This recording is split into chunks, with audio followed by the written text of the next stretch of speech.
విజయనగరం జిల్లాలో కాంగ్రెస్ కార్యాలయంపై బీజేపీ శ్రేణులు ఆగ్రహం. దేశ రాజధాని ఢిల్లీ వేదికగా జరిగిన అంతర్జాతీయ ఏఏ సమ్మిట్లో యూత్ కాంగ్రెస్ కార్యకర్తల ప్రవర్తనపై నిరాశన వ్యక్తం చేస్తూ స్థానిక బీజేపీ నాయకులు జిల్లా కేంద్రంలోని కాంగ్రెస్ కార్యాలయాన్ని ముట్టడించారు. ఈ దాడిలో రాహుల్ గాంధీ ఫ్లెక్సీలను దగ్ధం చేశారు.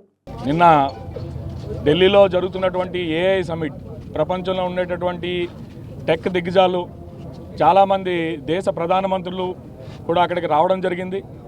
అటువంటి ప్రతిష్టాత్మకంగా భారతదేశంలో మన ఢిల్లీలో భారత్ మంటపంలో జరుగుతున్నటువంటి ఏఐ సమ్మిట్ పైన కొంతమంది కాంగ్రెస్ గూండాలు దాడి చేయడం ఏదైతే ఉందో దాన్ని పూర్తిగా ఖండిస్తున్నాం. ఇటువంటి దాడిని భారతీయ జనతా పార్టీ ఉపేక్షించేది లేదు.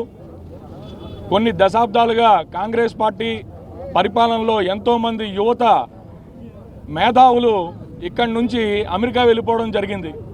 వీరు మన దేశంలో ఉన్నటువంటి మేధస్సుని ఇక్కడే ఉండేటటువంటి కంపెనీలని స్థాపించి రానున్నటువంటి దశాబ్దం ఏదైతే ఉందో, రానున్నటువంటి దశాబ్ద కాలం మొత్తం కూడా ఏఐ తాలూకు దశాబ్దం, ఆర్టిఫిషియల్ ఇంటెలిజెన్స్ ఏదైతే ఉందో అది రానున్నటువంటి రోజుల్లో ప్రపంచాన్ని శాసించేటటువంటి పరిస్థితిని మనం గమనించాలి.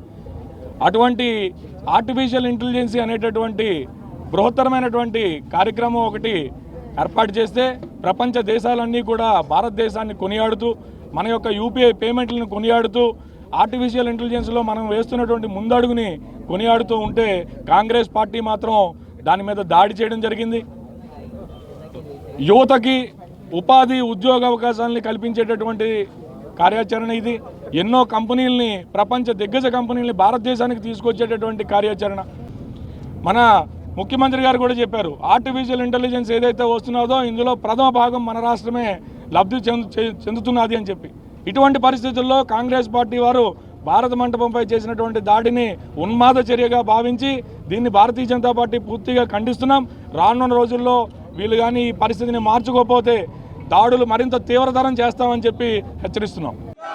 Congress down down, Congress down down.